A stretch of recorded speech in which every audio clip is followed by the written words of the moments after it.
I played a bunch of 2XKO. Yeah. That game's great. Yeah. I can jump in there. Bro, the matchmaking is so fast. Even in a really small closed beta environment, matchmaking is instantaneous. Jumped on ranked and had a good time with that. Hey, how'd your placements go? I got to Grandmaster. Okay, I lost all of my placements and still placed in Emerald, the top of Emerald. Okay. Which says to me that they are definitely using your non-ranked MMR as like a baseline. I always wonder if it's also looking at like what you're doing in game.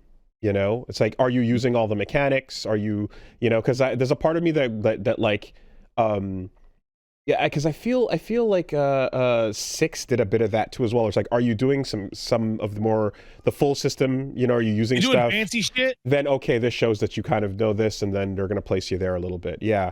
It was I got a bunch of good matches out of ranked, and I would say that most of the fights I had were competitive. And the ones that weren't like you'd do the set and then go back to, I'd say like they're fairly minimal. The one thing about the ranked that I will say that they should probably fix, because I saw people kind of describing it as like the return of Guilty Gear Strive Towers, but that's only aesthetic, right? It doesn't actually work that way at all. You're just being pooled into lobbies, but if somebody's not in your lobby, you just matchmake with them anyway. So you play ranked in 2XKO, and then it drops you in a room, and you see other people in that room like fighting each other. So if you're not paying attention to the system, you might go, oh, I'm in a room like a Guilty Gear floor.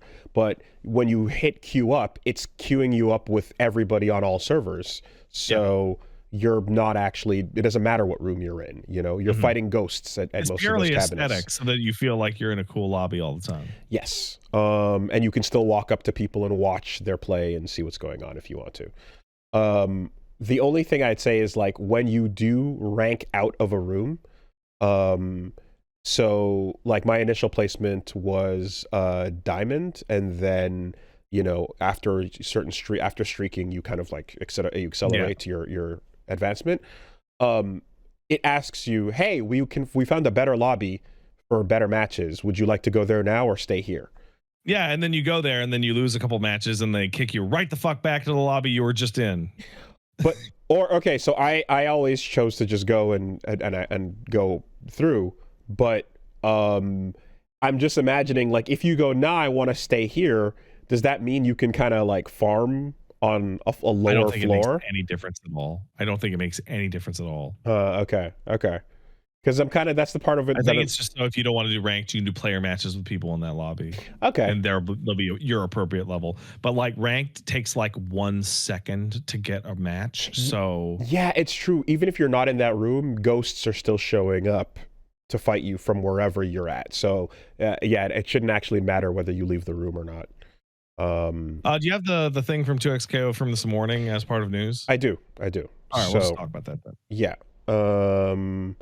But no, otherwise though, I think that having a lot of fun with that, and it's very cool to see there is stuff that people are able to do as two people, like duos, that single players can't do.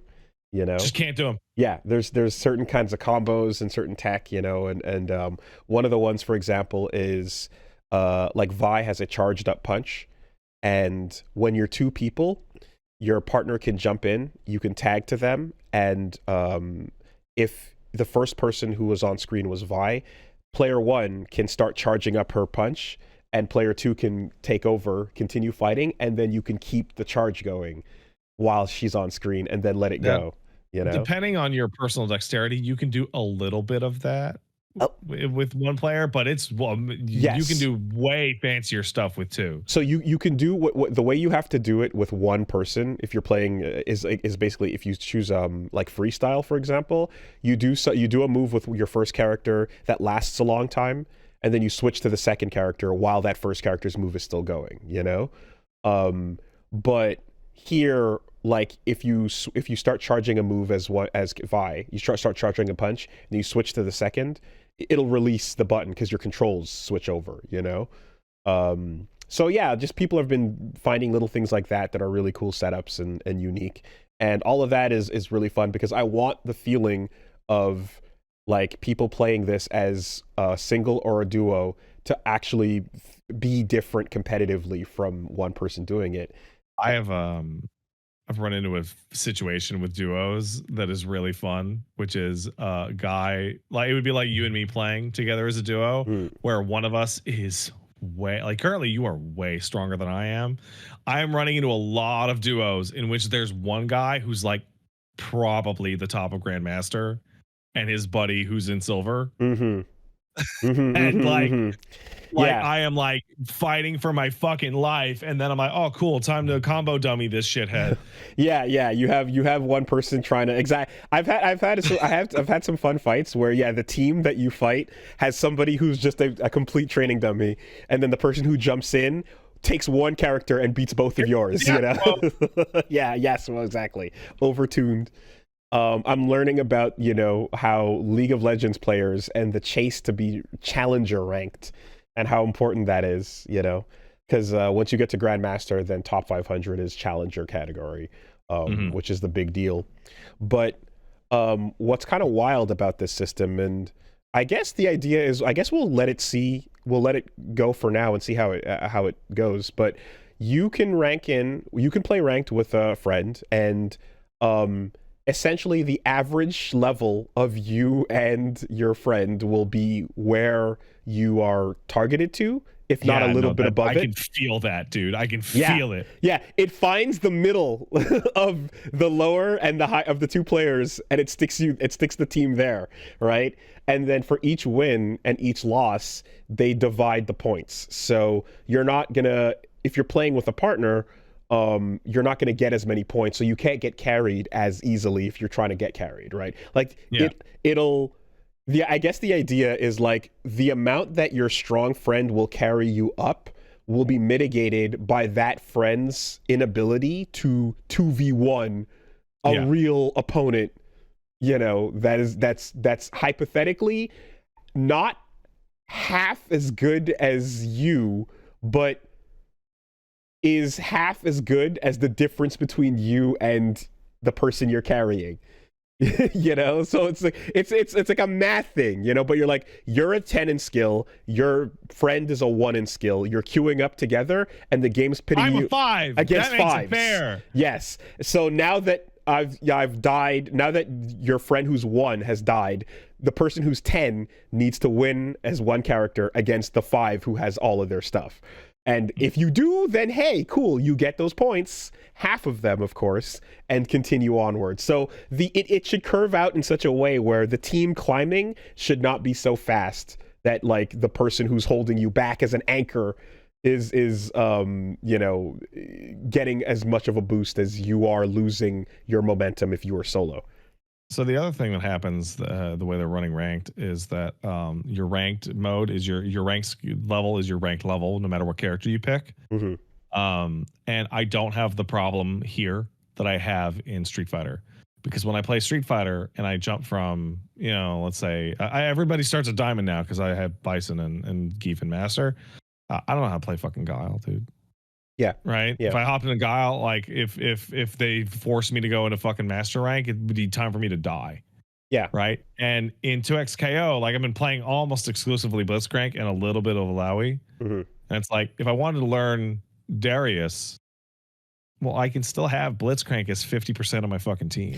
Yeah. Like I'm not like 100% fucked by not knowing what I'm doing. It doesn't work in a tag game or a team game to do these single character rankings because, you know, it would get really complicated. It would get really complicated. It would be the duo that matters, you know. It'd be like, oh yeah, Blitzcrank Alawi is one pair that gives you this ranking, but Blitzcrank solo is another. You know, like that doesn't really make sense.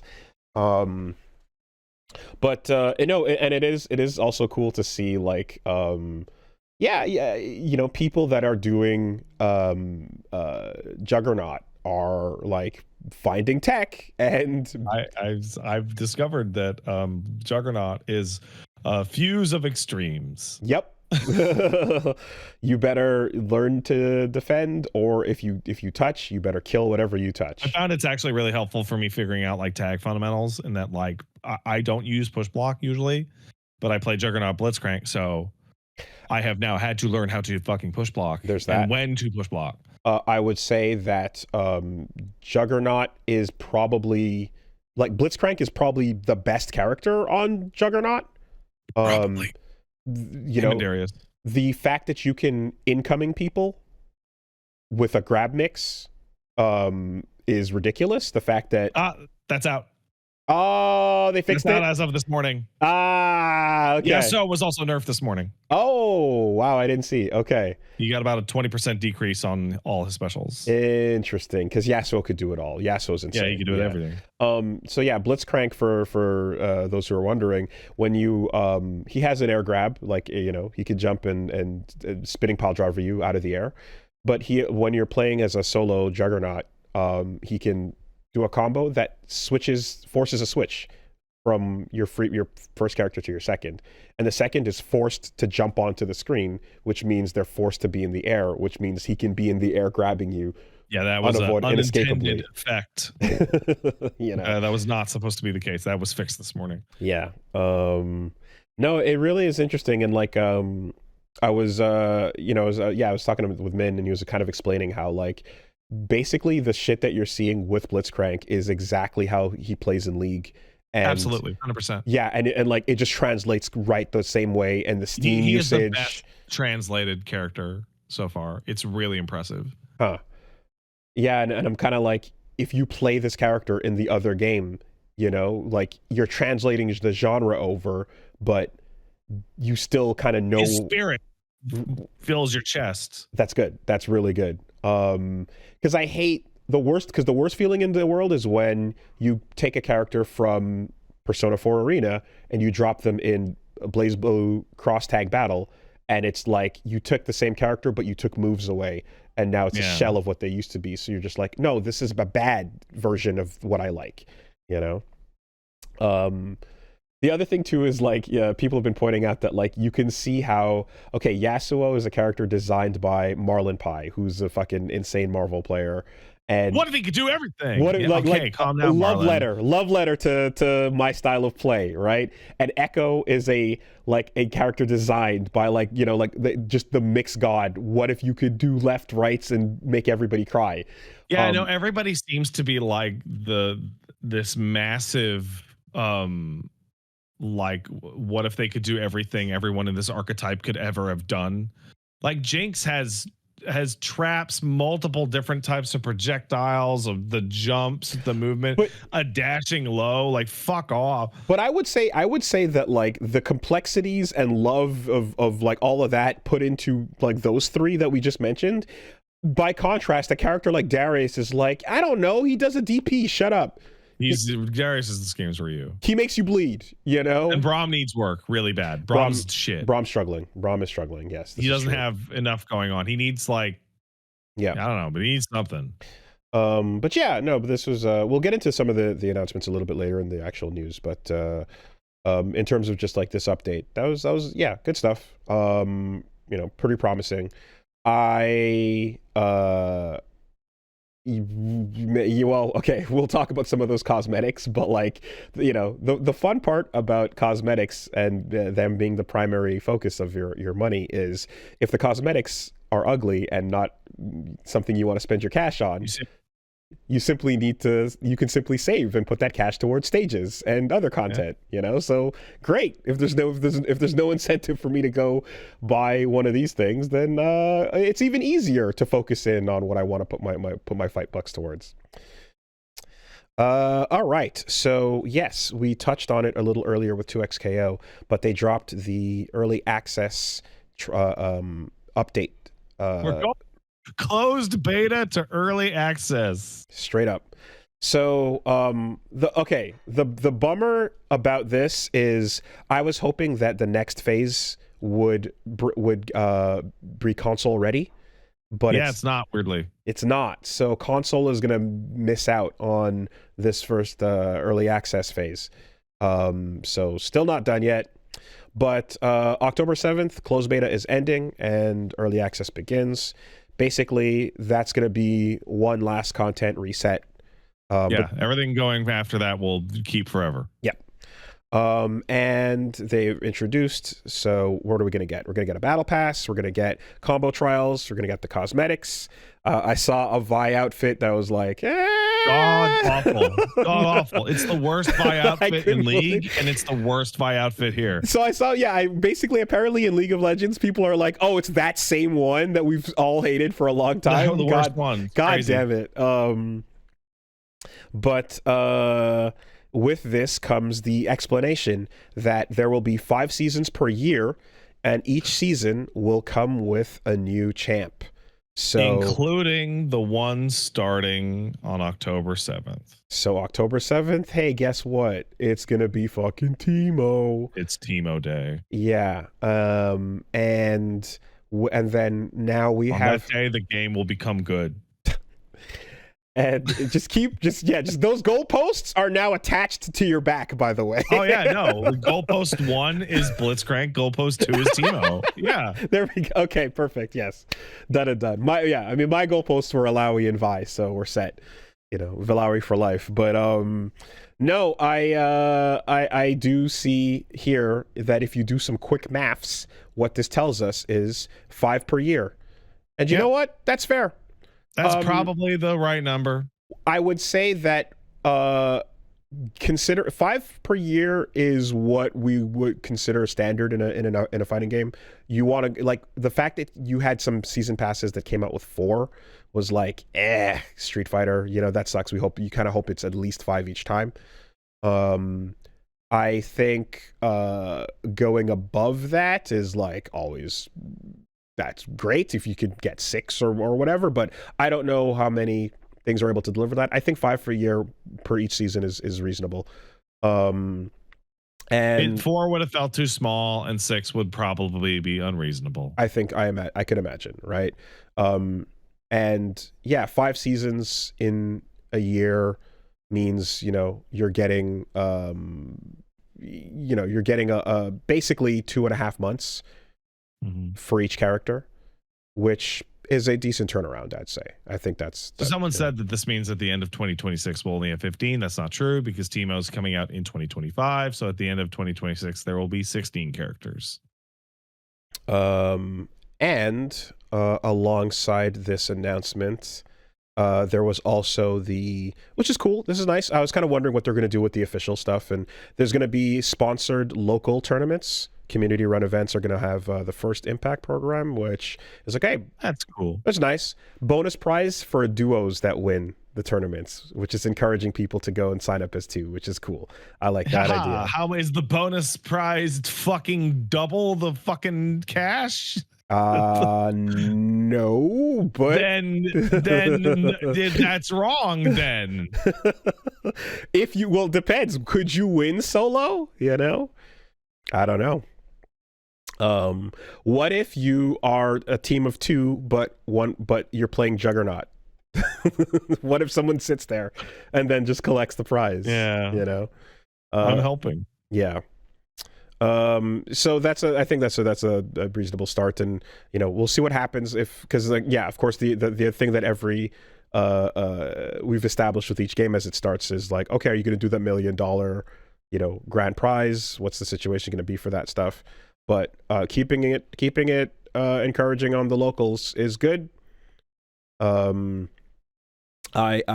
think now more than ever is a time when locals being supported is extra important, because to quote Giuna, who had one of the better takes talking about all the recent Saudi nonsense and bullshit going on with FGC stuff and the buyout. Yeah, you can go chase the esports bag, but make sure to support your actual local community, because once that esports bag dries up, because the people who are buying it are not invested in the long-term future of the games or community, Once that goes away and the fad is over and the cash is no longer something that they're willing to sports wash over, then you're going to only have your local communities left. And if they dried up and are husks of what they used to be, you have nowhere to turn. So now more than ever, it's important to support that shit. That being said, shout outs to UMAD that ran this weekend. I saw Reggie jumped on commentary with Jimmy Bones for a bit there. Seems to be doing all right. So that was what we got from the official announcement. Then there were some unofficial announcements that occurred. Yeah. Again. Yeah. But this time around, a little more credible, a little more. These are not unplanned. This is not planned. There's a little more in the traditional sense. A data miner has cracked open the code, and it looks like we've got voice lines for characters that are not in the game yet. Yeah, so Warwick and Caitlyn are obvious because they're in Arcane. So I did not know that their dad was a Wolfman character from the original base game. I had no idea that was a thing. He's not. That's an original character? No, it's only from Arcane. But there's a Wolfman called Warwick in League of Legends. Yeah, and in League of Legends, he's not their dad. Oh, the connection is from Arcane. I see. I see. Okay. But the Tailbane Wolfman existed already. Yes. Yeah. Okay. Right. Yeah, he's a jungler, man. So, but Arcane just calls him whatchamacallit? What's her dad's name? Vander. Arcane Which just is calls. why some of the dialogue in those leaks, she's like, "Can I call you Vander instead?" Okay. But Vander is a character that only exists in Arcane. For any of you guys that knows League, were the back electric things or whatever kind of like, did that clue you in that there was a connection to the Wolfman at all, or is this just like out of nowhere? No, it's the fucking Wolfman, and then Arcane was like, let's connect these things. What I mean to say is, while watching Arcane, did you catch that they were making Vander into Warwick? Yeah, people predicted it. People predicted it in episode 3 of season 1. Okay, gotcha. I predicted it in episode 3 of season 1, and I don't even fucking play League. Gotcha. Okay. So then there's that, and then there's a bunch of making fun of Caitlyn and her hat and cops and stuff. So it's like, okay, those are coming. And then there's the voice lines that are just ripped raw from the game that are like from League of Legends directly, including Thresh, Riven, Cassiopeia. Really? There is a snake lady voice going. So you might be There's no fucking way Cassio is gonna make it into that fucking game. That's placeholder for sure. The sound effects that were pulled from the data are Riven, Thresh, Cassiopeia, Olaf, Katarina, and Rise. Okay, so I would have told you Riven. They'd all Rise would So is Rise like a kind of blue zombie, or what is like? He's just I see a ghost undead looking guy with like blue aura, and he looks like I can't quite tell what his deal is, but he looks like I don't give a shit at him about it. He's a wizard. Okay. That's a freak. Riven's a fighting game character though. Her sword grows, right? It looks like a sword that's detached in pieces. Okay. Yeah. He's a Runeterra wizard. Okay. Olaf is a Viking. That appears to be a Viking. I tell you, man. there's some loser picks on that for the list, so I hope they get thrown in the trash. Thresh, I think everyone was talking about the whole time. Thresh would be the because Thresh provides the box for your fighting game. Thresh's big deal is that he puts you in the box and you can't leave the box or you die. Okay. Is Thresh like a necromancer or like a? He's like an evil shithead zombie. But his kit is about restricting your movement. Yeah, he's a hook guy like Blitz. Okay. But instead of playing top, he plays support. Okay. He's a healer. What you know about this Snack lady? What's going on? What's going on? I know I don't give a fuck about her at all. What's going on with Snack? I don't give a shit. No, nothing for the Snack though. No, man. Okay, well, I would have expected you to say like Pike. Pike's all right. Which one's that? Pike's like a thief that swims around and stabs you with fish stuff. Oh, okay. Yeah, there's a design. Sure. You want a fucking winner? You put Tom Kench in there, man. TOM. TAHM space KENCH. Oh yeah. That dude fucking rules. Oh yeah, that's a Skullgirls character. That guy's in the background of one of the Skullgirls stages. Kicks ass, dude. Hell yeah, that's phenomenal. Fiddlesticks needs to be in there. I could put out a list for you, and I barely play League, and I feel like even though everyone has different favorites, there's like a huge amount of characters that almost everyone would agree are absolute slam fucking dunks. It's weird they have not talked about a character named Set. He is a pro wrestler. Oh, okay. Like, it's fucking strange that he did no one, or Samira. Is that my thing? Yeah, Samira. Yeah. Oh, buff shirtless man. No, not Samira. The other Set, one, sitting on his throne. Yeah. Okay. Yeah. Yeah. Samira appears to be gun lady. Yeah, she's Dante. Oh, okay. Yeah. She's literally Dante. I mean, I said before I saw the Lee Sin Monk Man as well. You know, I think there's some. Fuck Lee Sin. No. Fuck you. No martial arts. Oh no, you get martial arts in there, but fuck Lee Sin. In League? You know, fuck his ass. In League specifically? Boring as shit. Oh, okay. Okay. Established hatred, right? No, he's fucking boring and lame. A blind monk doing martial arts is I mean, I'm interested on that roster. He ends up being really, really dull. Okay. Because I'm thinking of Iron Fist and Marvel. You know, like I think that shit's dope. I'm down. They should put Azir in the fucking game. That'd be fucking awesome. The sand clones and shit. I would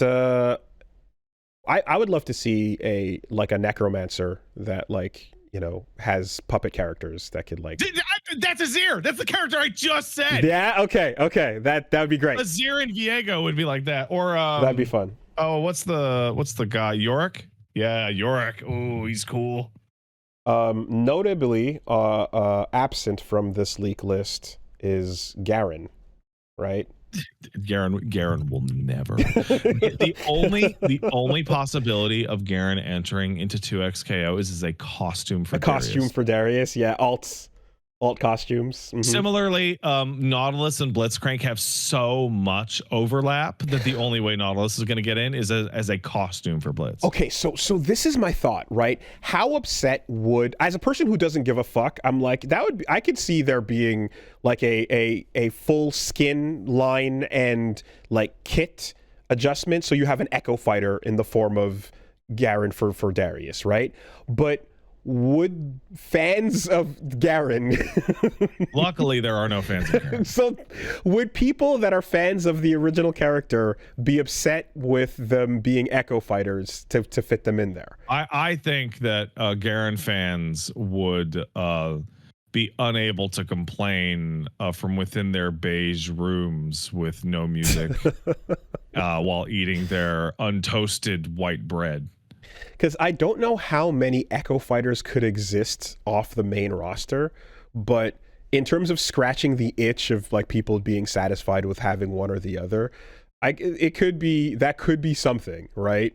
At the same time, though, like you got to put Ryu and Ken on two different slots on that character select screen in Smash, right? You got to have Simon and and Richter on their own slots, right?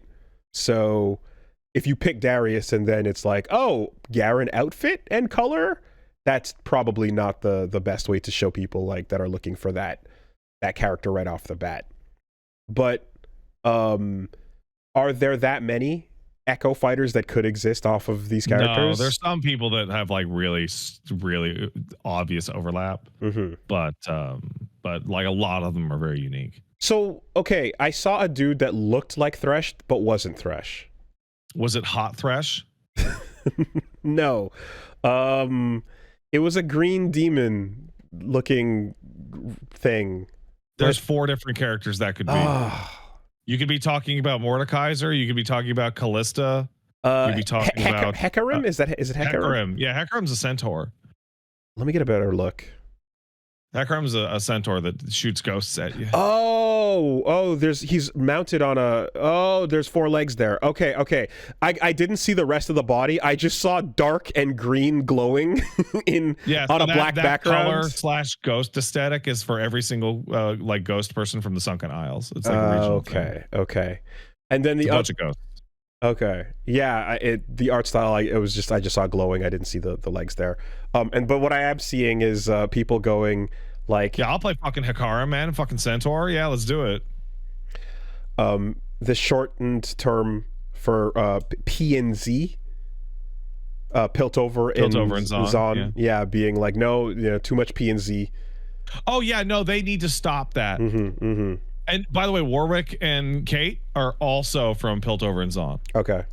Yeah. That would make like the roster like 60-70% Piltover and Zon, and like another 20% being like Shurima. Yeah. It's way too much. They need like Ilawi's the only person from the Sunken Isles. Noxus is the only person from Darius is the only person from Noxus. They need more characters from different regions. Braum is the only person from Freylord.